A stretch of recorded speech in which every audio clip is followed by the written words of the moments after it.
Okay. So, ayan siya. Bagay ayan talaga siya kapag malamig.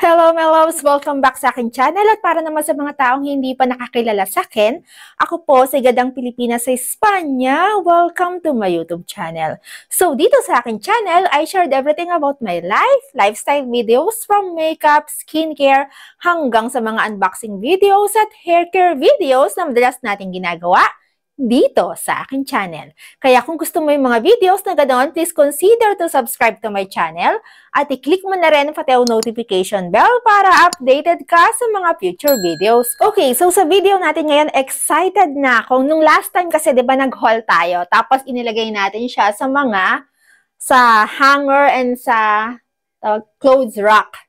So, inilagay natin siya dyan kasi gusto ko na madali na lang kapag itinry ko na silang lahat.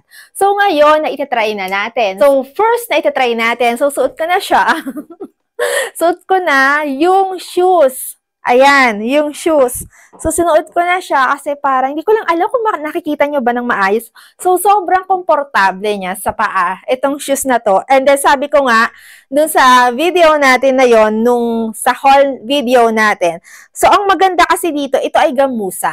So, gamusa siya. So, nagtatagal yung buhay niya kaysa sa mga leather shoes or leather boots. So, ang natatandaan ko dati, meron akong gamusa rin na binili sa Pilipinas, hanggang ngayon nagagamit ko pa. Yes, ganun katagal ang buhay ng gamusa na sapatos. And then, so, nagpalit ako ng short kasi para safe yung short. So, hindi ko na kailangan magtanggal para safe. So, para isusukat ko na lang, lagay na lang ako ng lagay. So, first na itatry natin ay etong skirt. Ay, no. Ito pala. Ito yung sa Zara na binili ko. So, ito ay 2-in-1. So, pwede mo siyang isuot na tulad ng suot ko ngayon or ganito lang.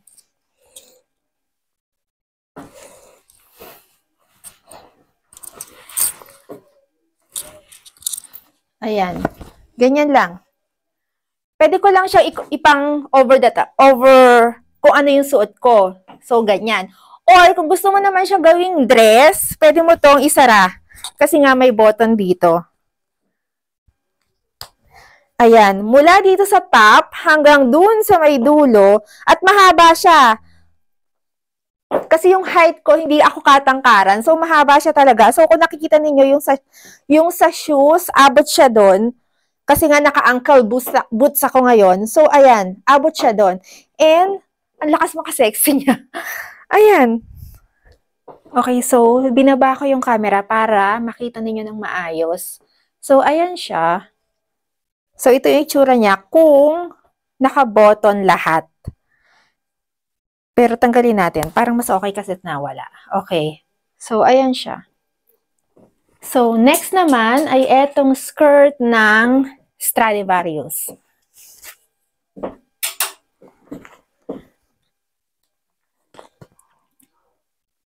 Wala pa kasi akong denim na skirt. So, sa taas natin siya ilalagay.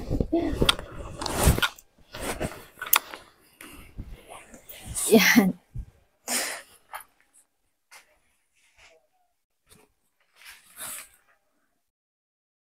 Ay, ang ganda.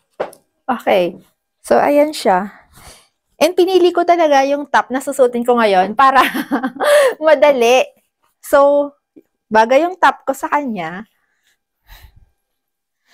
And tamang-tama kasi pwede ko itong suotin ngayon na naglalaban ng init sa kalamig.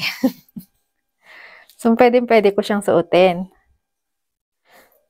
Ayan. And bumagay din yung boots. Hindi ko lang alam talaga kung nakikita nyo ng maayos dyan sa camera. So, ayan. Ang ganda. And ang nagustuhan ko dito kasi meron siyang packet. And then, eto naman yung bag ng Farfoys.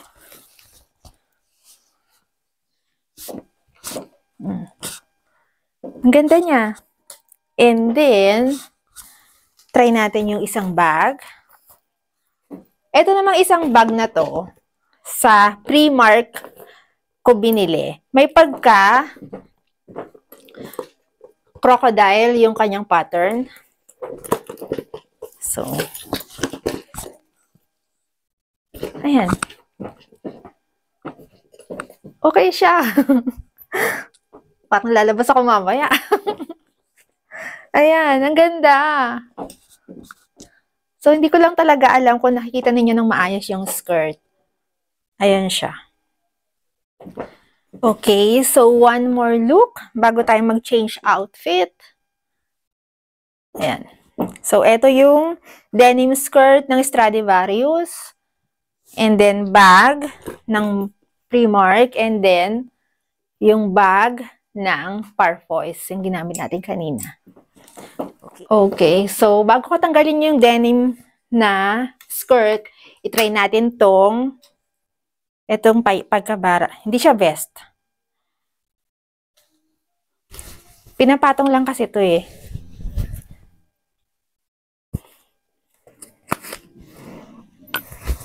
Okay.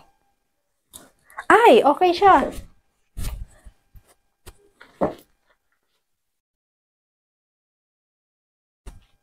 Ayan. Bagay talaga siya kapag malamig. Ayan o. So, ako kasi kapag minsan, so ayan yung top. Pwede mo siyang i-tuck in. Kung may belt ka dito, pwede mo siyang lagyan ng belt, yung skirt. Or, ganyan lang. Ako kasi, nakahiligan ko yung normally talaga nakapants lang ako kapag lalabas. Pero, since may mga skirt ako, so, I think magagamit ko siya. And bumagay din siya dun sa boots. Ayan. So, next. Okay. Next naman, itatry natin itong Bermuda short. So, tatanggalin natin tong skirt.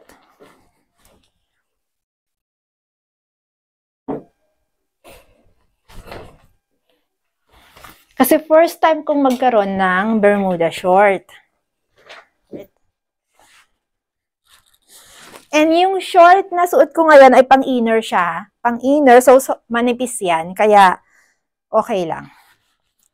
So, eto yung short. So, yung Bermuda short kasi, hindi siya maikli, hindi rin siya masyadong mahaba. So, ako nga ay hindi katangkaran. So, hanggang tuhod ko siya. Para kang naka-skirt, pero short siya. Ayan. Ayan siya. And bagay din sa kanya yung top na nilagay natin sa ibabaw ng aking damit. So, sana nakikita ninyo ng maayos. Ayan siya. And suot ko pa rin yung boots.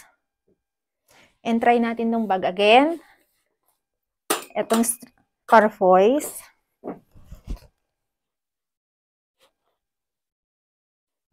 Okay.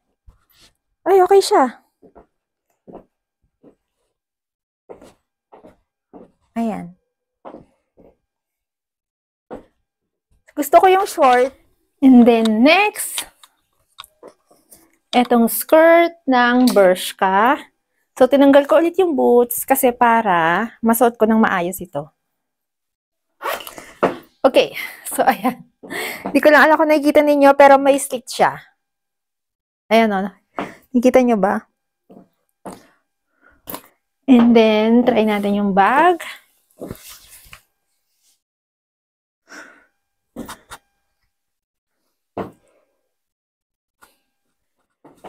And then, next naman ay yung dress ng Zara. So, tanggalin muna natin itong skirt.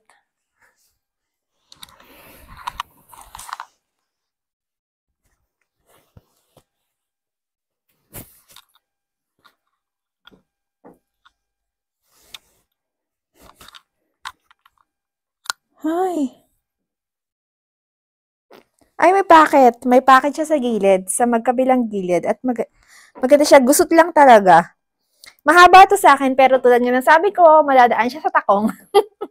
Ayan. Ayan siya. Wait lang, ayusin natin.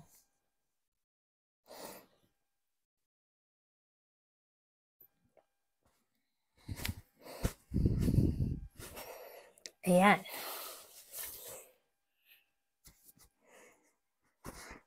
Okay, so may pagka-plunging neckline to. Kasi ayan o, yung kanyang neckline, mababa. So, kung meron kang nude na top, pwede to. Ayan. And then, next naman ay etong top. Pero, kailangan ko tanggalin to para makita ko ng maayos yung kanyang fit para sa akin. Okay, so suot ko na yung yellow top ng Zara.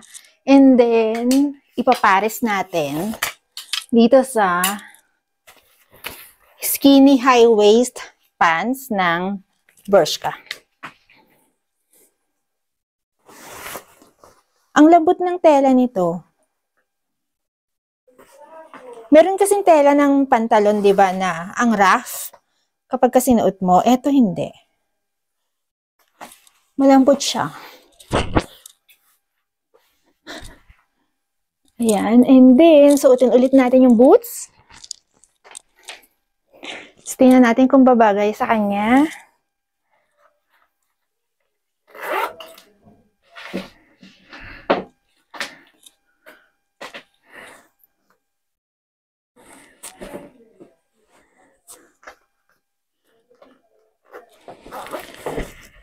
Okay, so suot ko na yung pantalon saka yung top ng Zara. Ayan. Ayan siya. And then, sinuot ko rin yung boots. Bumagay siya sa boots. Ayan siya. And medyo malalag pa nga itong pantalon na to eh. Kasi nagkamali yata ako na kinuha 38 kasi yung size nito. Medyo malalag pa siya. Dapat pala 36 yung kinuha ko.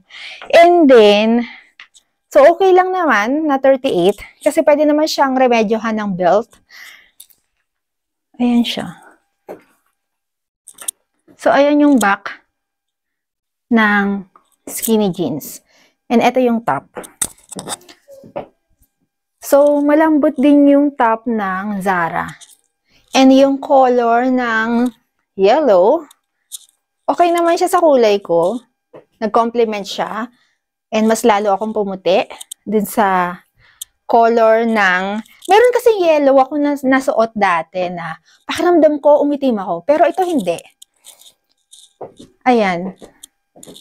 And okay siya, maganda siya. And okay siyang ipares dito sa bag na binili natin.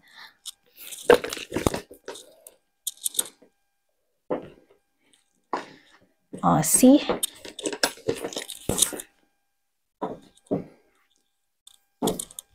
Okay. Okay, so now naman, suot ko na yung shirt ng Adidas. So, susuotin natin itong cargo pants.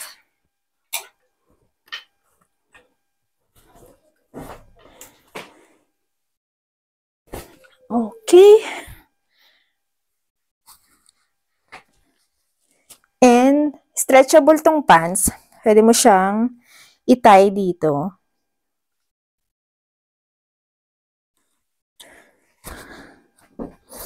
Okay. So, ayan siya. And maganda dito kasi may pocket. So, ito na yung last na susukatin natin. So, etong shirt ng Adidas and cargo pants ng New Yorker. Yeah. Okay, so far, masaya ako sa mga tinry on natin ngayon na hinol naman natin dun sa last video natin. And pakita ko lang sa inyo yung tela ng Adidas na shirt. And ganito yung hinahanap ko sa shirt ng Adidas. Ang tagal kong naghanap. Actually, kulay pula nga yung hinahanap ko sa kaputi eh. Pero wala akong nakita. Meron kasi isang tela ng Adidas na kapag sinuot mo, gusutin. Ayoko ng ganon. So, ganitong tela yung hinahanap ko. At malamig siya sa skin. Plus, yung tela ng cargo pants, malambot. Hindi siya yung matigas na na tela na kapag sinuot mo, mararamdaman mo na parang nag-friction doon sa skin mo. Ito hindi. Malambot siya. And normally, pag ganitong mga cargo pants, alam ko kasi, pwede lang siya sa rubber shoes. So, tamang-tama kasi meron na akong Converse na shoes na pwede siya dito, bagay siya. And pwede rin palang nakatakong. Bagay din yung boots sa kanya. Pero I think mas perfect dito kung yung suot-suot mo na boots ay itim or black. So, okay lang kasi meron naman akong black na boots dyan, dalawa. So, okay lang. Kasi medyo off kasi yung kulay ng boots na suot ko ngayon. So, ngayon ko lang nalaman na pwede rin pala sa cargo pants yung boots. Dati kasi hindi ko alam, akala ko rubber shoes lang talaga.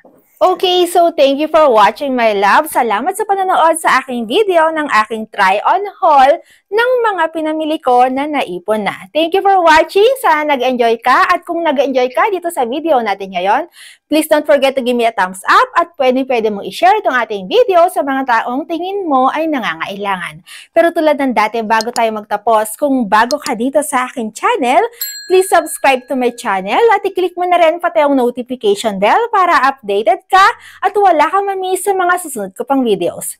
Thank you for watching, my loves, and always remember to be beautiful inside and out. And so yeah, thank you for watching and see you on my next videos. Bye, my loves! Thank you!